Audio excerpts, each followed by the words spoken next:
Bro, sis, saya mau katakan penting banget untuk kita semua memiliki tujuan hidup yang jelas dalam hidup kita. Why? Karena gini, kalau kita tidak memiliki tujuan hidup yang jelas, kita tidak akan menjadi manusia yang berarti. Kalau kita tidak menjadi manusia yang berarti, sudah pasti orang lain tidak akan melihat kita, tidak menganggap kita, akan menyepelekan kita, mengucilkan kita. Saya mau katakan kepada kita semua, umur kita semakin tua, semakin terbatas kemampuan kita.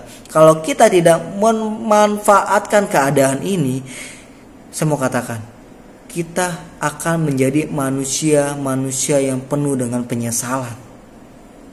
Penting banget untuk kita memiliki tujuan hidup yang jelas dalam hidup kita. Ada 2 pertanyaan yang akan saya sampaikan kepada kita semua. Tolong dijawab dalam hatimu. Ya, yang pertama, apakah kamu sudah memiliki tujuan hidup yang jelas?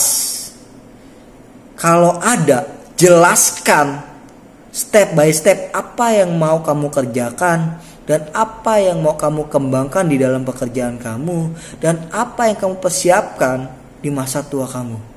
Ini penting banget supaya kita diberkati oleh Tuhan. Blessing Tuhan nyampe kalau kita jelas tujuan hidup kita. Iya, penting banget. Dan yang kedua, apakah kehidupan kita selalu terombang-ambing oleh keadaan karena sebenarnya kita hidup tanpa memiliki tujuan dan selalu terbawa oleh arus dan menuruti kebiasaan atau sekedar mengikuti mode yang ada? Jawab dalam hatimu kalau itu kamu, bertobat. Karena gini, orang Kristen hidupnya jelas. Dia tidak mengikuti arus. Kadang banyak banget nih orang mengatasnamakan Tuhan. Ya kalau Tuhan tuntun saya ke A, ya saya ke A. Tuhan tuntun saya ke B, ya saya ke B. Ini orang yang tidak konsisten. Orang yang tidak memiliki tujuan yang jelas dalam hidupnya. Hanya mengikuti arus. Tidak punya pendirian. Padahal kita bangga jadi Kristen. Kita mengenal Yesus sebagai Tuhan kita. Jelas. Ya, Dia telah meninggalkan teladan yang jelas buat saya dan saudara. Bangga jadi Kristen. Faedahnya menjadi orang Kristen. Gini saya mau kasih tahu. Rencana kita telah disesuaikan dengan rencana Tuhan. Tujuan hidup kita telah disesuaikan dengan rencana Tuhan kita, Yesus Kristus. Harusnya kita berbangga, bro, sis. Ya. Saya akan menjelaskan gambarannya. Sebelum saya jelaskan gambarannya, saya mau jelaskan dulu nih. Setiap kita diberikan yang namanya kemampuan oleh Tuhan. Bakat dari Tuhan. Dan kepintaran dari Tuhan. Kalau kita tidak bisa memanfaatkan itu, mempraktekkan itu, mengembangkan itu,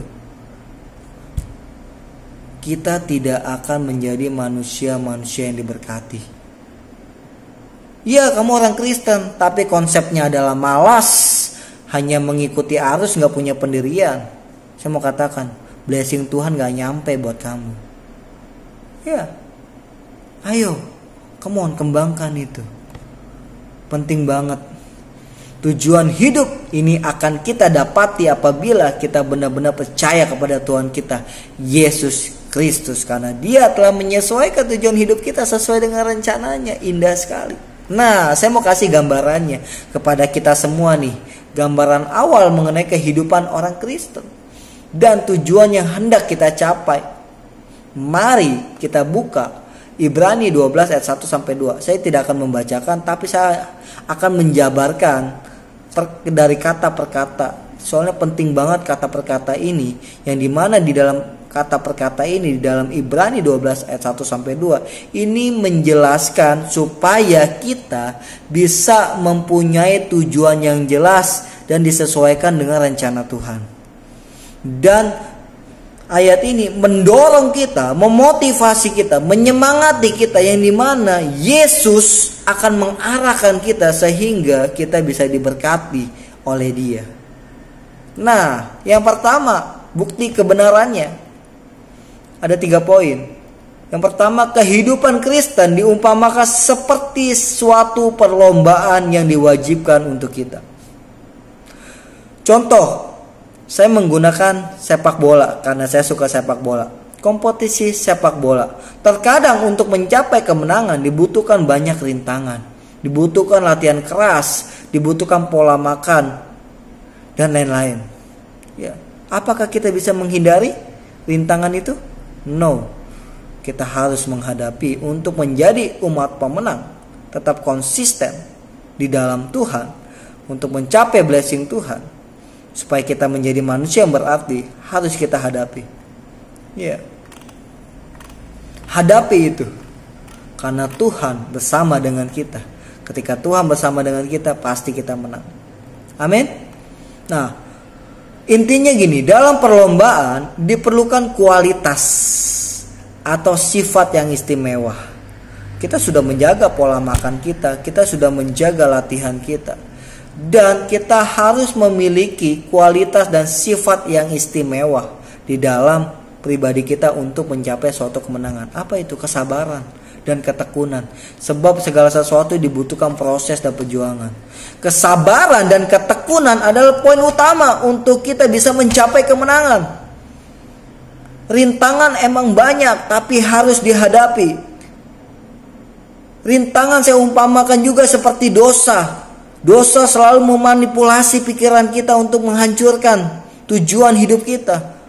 Tapi percayalah, ketika hidup kita bergantung pada Tuhan, hidup kita berpartner dengan Tuhan, hidup kita bersekutu dengan Tuhan, kita mengikuti kehendaknya dalam hidup kita, karena Dia menyelaraskan rencananya dalam hidup kita. Percayalah, saya katakan sekali lagi, percayalah, Tuhan akan membawa kita menjadi pemenang.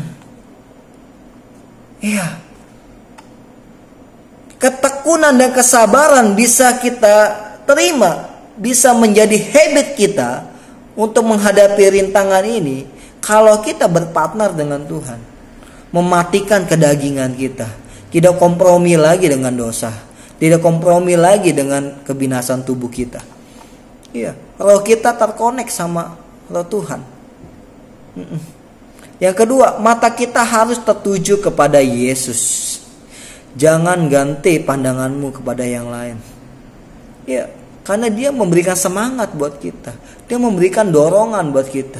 Dia memberikan motivasi buat kita. Dia memberikan harapan buat kita. Mata kita harus konsisten tertuju sama Dia. Jangan menoleh. Jangan mengalihkan pandanganmu kepada hal yang lain. Kalau kamu mengalihkan pandanganmu kepada yang lain, kemungkinan besar kita tidak akan menyelesaikan perlombaan ini dengan baik. Yang ketiga, percayalah, Yesuslah yang memimpin kita dalam iman dan yang membawa iman kita itu kepada kesempurnaan. Percayalah, jika Yesus menjadi pemimpin kita, maka perlombaan itu akan dimenangkan. Sebab Yesus memang pemimpin dan pelatih iman yang sejati buat saya dan saudara.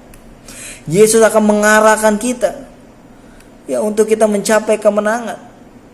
Karena Dia sudah menjanjikan sesuatu buat kita. Ketika Dia berjanji, pasti ditepati. Ketika Dia bilang menang, pasti menang. Ini janjinya. Yeremia 29 ayat 11. Sebab aku ini mengetahui rancangan-rancangan apa yang ada padaku mengenai kamu. Demikianlah firman Tuhan, yaitu rancangan damai sejahtera dan bukan rancangan kecelakaan, untuk memberikan kepadamu hari depan yang penuh harapan. Dan juga Dia adalah teladan buat saya dan saudara. Sebab untuk itulah kamu dipanggil, karena Kristus pun telah menderita untuk kamu dan telah meninggalkan teladan bagimu supaya kamu mengikuti jejaknya. Baca Alkitab, kenali Yesusmu, ikuti teladannya, karakter sifat Yesus ada di dalam pribadimu. Ya, kesabaran dan ketekunan bisa melekat dalam pribadi kita, asalkan kita berpartner dengan Yesus Kristus. Banggalah jadi Kristen, karena tujuan hidup saya dan saudara jelas, karena tujuan hidup saya dan saudara telah disesuaikan dengan rencana Tuhan. Tuhan Yesus memberkati kita semua. See you